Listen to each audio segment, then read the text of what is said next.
there's a warning on every laser to show where the aperture is, where the laser beam is coming from. And on our laser star, it'll say, warning, invisible and or visible laser radiation is emitted from this aperture. That's what it says on it. Now, when you think of radiation, I know everyone here is thinking of gamma radiation.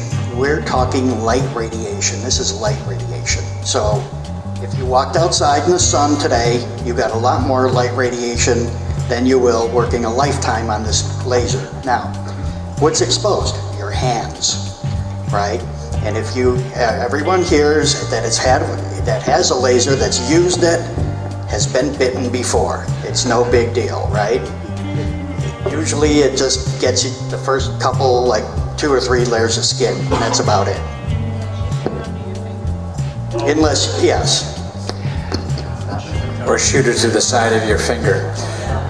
Steve and I, as you know, do push the envelope sometimes. I had a guy call me, and I won't tell you what state it was, but he had a laser that he could remove the base plate, and he said, I'm having a problem. I said, what's your problem? He said, well, when I put my mirrors there, I'm trying to bounce this over to do a job on my bench. I said, sir, somebody should glue your fingers together with ceranolate and sit on them, because you definitely do not want to. Now, I've modified my laser, I've done a lot of things to it, but I've done it very professionally with assistance from the manufacturer.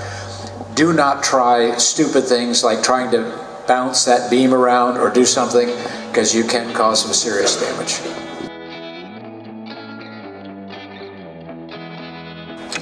This is the A-frame board that my wife made, and this is probably the #1 ROI in my business. Complimentary ring cleaning and prong inspections. This, my friends, brings people in my store. I probably get at least 10 people a day coming in for their rings to be cleaned. Now, what we will do, William and I, we take the jewelry to the laser, we show them the actual ring on the big screen. What we're doing, we're engaging the conversation. We're starting the conversation of why the ring needs to have service. If it doesn't need anything, we'll say, hey, your ring's looking great. If it has 50% prong wear, we'll tell them, guys, you're at 50%, 70%. If it's really bad and you might only have 2 prongs holding a 6-prong setting in, we'll tell them that they have to get a red card, and the red card is you really don't want to walk out with that ring. We'll put it in a plastic bag.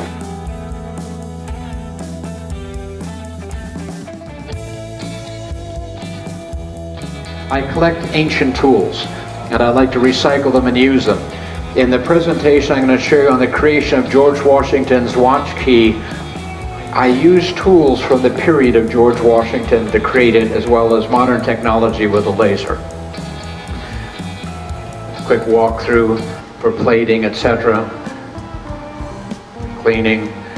We do machining. This is actually for casting. I've got an electric melt casting machine built under here. A lot of times we have to prototype and make equipment, so we've got equipment to do that. This is actually part of the enameling system. This is the porcelain furnace for firing. Quick walkthrough, engraving, waxwork. We do lapidary work as well. A lot of times we have a stone, we've got to, do a facet over, polish, whatever, so we use all diamond wheels. A lot of the pieces I work on are from the 1600s. I actually do work for the Smithsonian. I have a picture of me holding the mounting, the Hope Diamond. We took it out. And a lot of the boxes that these things come in are dilapidated and cracked, whatever. So this is actually a workbench that is set up to do leather work and that, so we can do restoration work on the actual cases to put them back the way they were originally.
are you? This is Peter Spector with Guide Refining. I'm the Senior National Account Manager, and we're here at the Bench Jewelers Technology and Laser Conference here at the Sheraton Music City. I'm here with Curtis Goff. Did you come specifically to buy a laser, to learn more about using a laser? You know, it's a good question. I've owned a laser for about 15 years, and I've got 2 of them now, and I come here to learn new ideas, new experiences. You know, we're never too young to learn, right? Yeah, right. Or too old to learn. No. Changed my life for sure. You know, I've been doing this for 40 years, and, you know, You know not your that way around old, it. but, No. you know, but I'll tell you, you know, having this entered into my life 15 years ago, it's really changed my business, and it's also given me a great step in designing jewelry. You know, Yeah. being able to have this opportunity to be here to learn new things, it's great. What's one thing that you really would tell other jewelers about this conference if they haven't been or didn't think about coming? What would you tell them? Say, hey, why would they want to come to a conference like this? Man, I'd tell them to come here because, especially if they've been doing this for a long time, it's just going to be a great opportunity for them to grow their business. And I'm going to tell you, the laser itself, it changes your life. It gives you a great step up in business. And we're always looking for an edge, and this is the edge that they need. And I think when they do have a laser, they can automatically assume and they'll grow their business 30-40% easy. Yeah, that's awesome. Hey, Brother, nice to meet you. thank you, man. You're Thank you for it was a great conversation.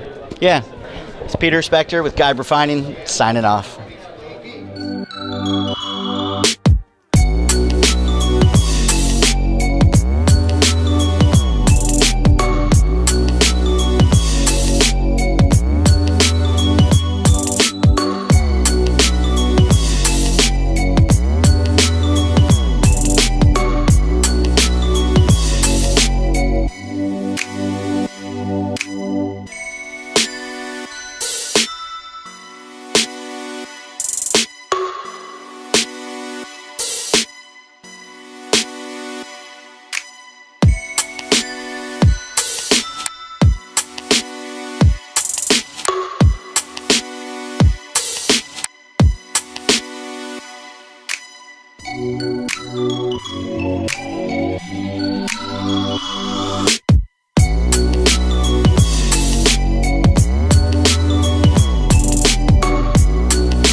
Hey everybody, it's Peter Spector with Guide Refining, and we are here at the Laser Bench Jewelers and Laser Technology Conference, and I'm here with the man, the myth, Scott Isaacs, who put this whole thing together. Why would somebody need to have a laser in their store? Okay, so what the laser does is it actually makes the bench jeweler 3 to 5 times more efficient. What we find in our store is we do a lot of prong rebuilding. And what ends up happening with prong rebuilding, it leads to customer confidence, it leads to more jobs that come through the store, and what it does is it makes the customer sleep at night because they know their stone is protected. And the layman is always worried, are their diamonds, are their gemstones going to fall out? And by securing the prongs and making sure that is secure, makes the customer sleep more. So what do you want people to really know going forward, maybe that don't have a laser or that didn't get to the show? What do you want people to know about what you've done? I mean, you've done an incredible job and you put in a lot of hard work. Thank you. Okay, so if somebody can leave this conference with one technique that they didn't have before, that's going to be great. That's what we're looking for. We're looking to let this show be an inspiration to jewelers. Work with techniques that are proven. Our process makes us money, and we want to share that process with other jewelers. It's just important in an industry that doesn't normally share information. That's right. I actually, at my table, as I was meeting people and talking to people, I heard them all saying, hey, I learned something today that's going to help me improve my business. It's going to take less time away, be able to do more jobs, be able to make us more profitable. I heard that from several, like dozens. So, I mean, you did your job. They did their job. I'll tell you something that I think you could help me with. We have a few pawnbrokers in here, but I think the pawn shops could benefit from this type of technique and education. The pawn shop, what's that one that you're on? Pawn Forum, no Pawn rules. Forum, no rules. Great resource for the pawn industry. Yeah. I think the jewelry part of the pawn process is extremely important because I cut my teeth in the pawn industry Yeah. working for the family business. What we would do is we would restore the jewelry that was worn out, and we did a lot of prongs. And I think that the pawnbrokers are in a great opportunity to take the jewelry that would normally scrap, throw a few prongs on it, give a new shank to it, and make much more money that way. Sure. I just really think that, you know, the pawn industry is doing some amazing things. Yeah, sure. And I'd Thanks. love to Take the see- money out of my. Yeah. Well, I'd love to. I hear what you're saying, but you know what? Yeah. They'll mess No, up I more of it agree. in No, the beginning, and that's it'll all go right. down. But seriously, I think that you know, there's opportunity there for everybody. Yeah, that's a good point. I'm going to look into that a little bit. Absolutely. All right. Well, I'm real proud of you. You did a Thank great you, job. Glad to have you as a friend. Welcome to Nashville, my Yeah, friend. thanks, buddy. All right. This is Peter and Scott signing off. Thank you.